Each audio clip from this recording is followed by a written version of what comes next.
Wyatt Thompson with the call alongside Stan Weber, and Wyatt kind enough to join us on this Tuesday morning.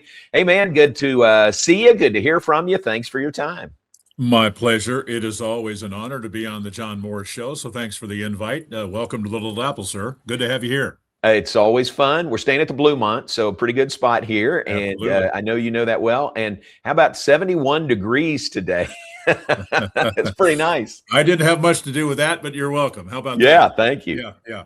Good deal. Tough few days, really tough season to this point for you and for basketball. And the decision was made, and the announcement came Sunday that Coach Tang was out, Matthew Driscoll in as the interim head coach. Man, I feel for those guys. You know how much I love both of them and you and the program, but gosh, that's tough to go through, isn't it? It is really, really tough to go through. You know, I remember when K-State hired Coach Tang, you and I talked, and you told me, and I think I had an idea, but you kind of gave me a pretty good thumbnail sketch of what he was going to be like, and that was right on the money. And such an incredible human being, you know, on so many levels. And I enjoyed my time with him. I didn't want it to end this way or at all. Unfortunately, though, it has been a tough go. K-State is just 1-11 in conference play. Nobody's talking about this, J-Mo, and you know it makes a difference, but we've had guys miss a total of 31 games with various family or issues or injuries, and that matters. I don't think we have probably enough depth in the front court. Our play has been, you know, pretty inconsistent. And so you see a 10-win team and a 1-11 conference mark. And unfortunately, you know, it's just a really tough, and I'll say it this way. I got to throw this in too with Coach Driscoll. He is as unique a human being as I've been around in a while. And I mean that That's with right. great passion and love. He's such a unique guy. And I talked to him yesterday after practice very briefly. And I thanked him for taking on this role as an interim head coach. And I said, it has to be so difficult, but I admire you for taking it on and what you're doing. And he was so appreciative, I think, of that. And I think he'll do fine. But boy, it's a tough time. I'm not going to kid you. You know this, man, better than anybody. We have a pretty big Baylor influence here right now. Yeah, right. Unfortunately, it's kind of worked its way to this. Yeah, and I do hate that. And you won't be surprised to know Coach Tang and several of our coaches, Ty Beard, several others, they went over to see Coach Tang and Ray last night. So, you know, what he says is they're family, and they're going to be family forever, you know, no matter what colors they're wearing. So I'm glad. It's interesting, isn't it, that it's Baylor, your first game after this? Yeah, it is. And I heard driving to work this morning, I heard from Coach Drew and his presser, I guess yesterday, talking about the best part of this is I get to see Coach Tang when we come to Manhattan, and I want to give him a hug. Yeah.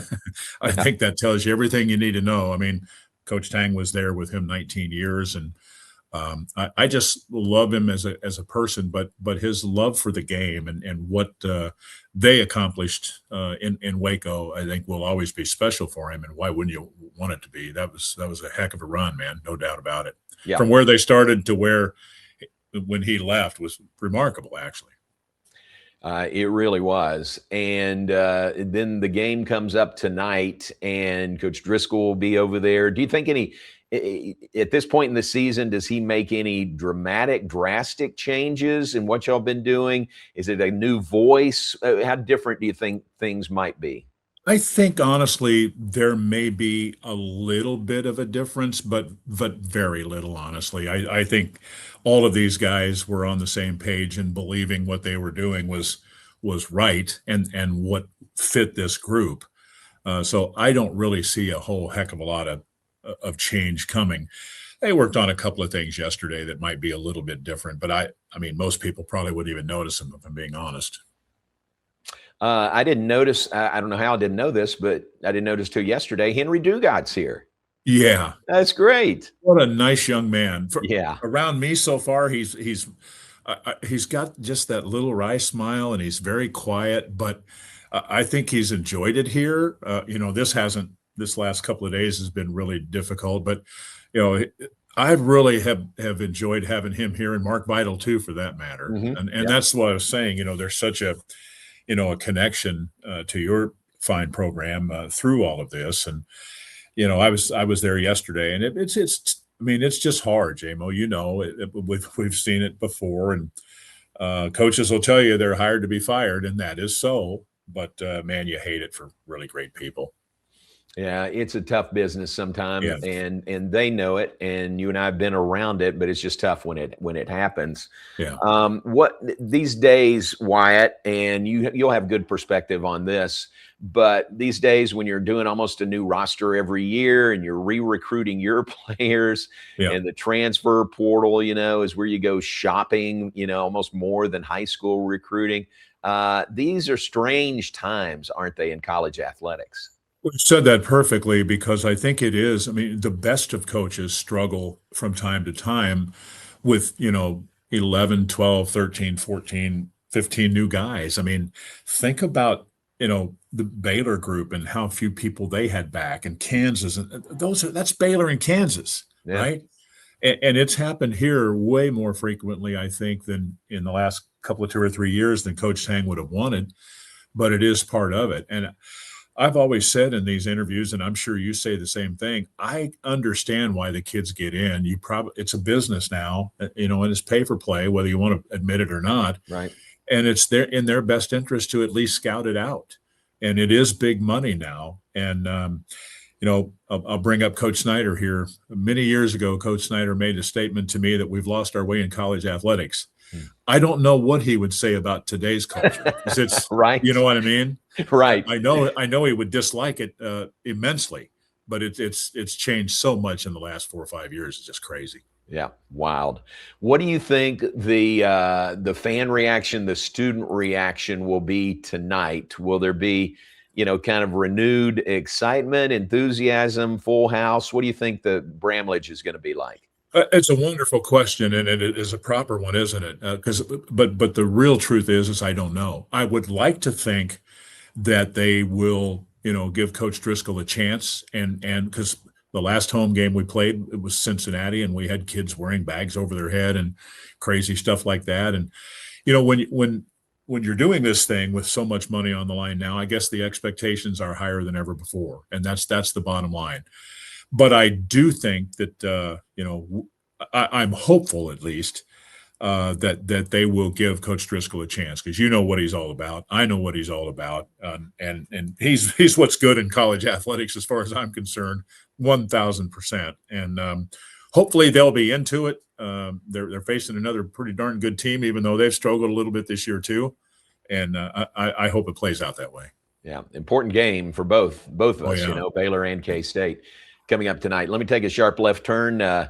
Colin Klein back as your head football coach. How's that transition gone so far? Well, when I first saw him when he got to town, I held out my arms like this and hugged him. I said, "This is a little quicker than I thought it was going to be." Yeah, right. When he left and took the job at A&M as the offensive coordinator, I didn't want him to leave, and he knew that. Nobody wanted him to leave, but he had to do it for his career. And I think he did, with the thought that he's going to be a head coach someday. And I wanted to be here. Who knows how that will work out, but he's thrilled to be back. There's still, I think, part of him that doesn't really think it's real, but it's sinking in slowly, and Right. and each day a little bit more and a little bit more. I love him a lot, JMO, just because of the type of individual he is. And he's put together a really interesting staff, and they've done pretty well in the portal and in recruiting, and continue to work on the 27 class and all of that. So I think they've done well. It's good to have him here. I was so down when I heard, that Kleiman was going to step away. And I think most of that was Chris was just so tired of the landscape of what this has become. And I think he needed to get away from it.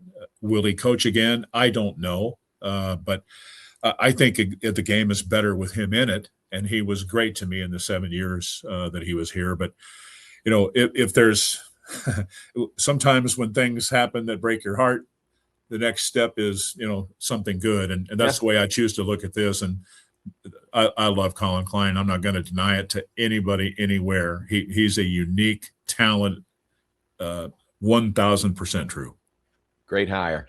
And I've always told you I like Chris Kleiman a lot, and I just hate the situation, that led him to leave. And maybe he comes back, but for now he's out of college football, and that's a shame. It is a shame. And you know what? I'm so appreciative of, and this, you attend Big 12 football media days. Just this last summer when we were there, so many people said to me, man, I just love your coach. He's so consistent in what he does and what he says. And now here he is, no longer the coach here. Who would think it, right? But it does happen. There's a lot of pressure in this, as we talked about, even with basketball a moment ago now. And it's just so different than it's ever been in my career, J-Mo. And I've been around a long time like you have. And you have to accept it. You don't always necessarily like it, but Chris did a great job here, and he was very consistent. And to me, that's all you can ask for. He was just the same guy every day, no matter what. And I appreciated that about him so much, and he was awesome to me. Nice. Yeah. Well, some of the fallout from that, we got a couple of guys from his last staff, including Joe Klanderman, who I'm just getting to know. But gosh, I like that guy. I think that is a home run hire for Baylor to get him. I'm totally prejudiced, but yes, I agree with that 100%. I think you're going to find Joe is an easy guy to work with. He's passionate about a lot of things, football being one of them. And I wanted him to stay. And I knew, it might happen, it might not. Right. But boy, if he were going to go somewhere else within the league, I'm okay with him going to Baylor. I just think he will flourish there. You will like him, and he's very aggressive in what he does. Believes in the system, believes in the kids. I think that's the thing you'll recognize too as time goes on. May not recognize it right away out of the gate, but I just really appreciate him. His family, it's a really good fit for you guys. I'm just going to be honest about that. There's nothing in the time that I've spent with Joe Klanderman would give me any kind of red flags in any way, shape, or form. Great family man, all of that. Great. I'm excited about it. Hey, great to visit with you. I appreciate your time. I'll see you at Bramlage coming up this evening. That sounds good, and you're welcome on that weather, brother. Yeah, thank you very much. Can't thank you enough. 71 degrees in Manhattan, Kansas. Maybe a little windy, but hey. Wyatt Thompson gets all the credit for it.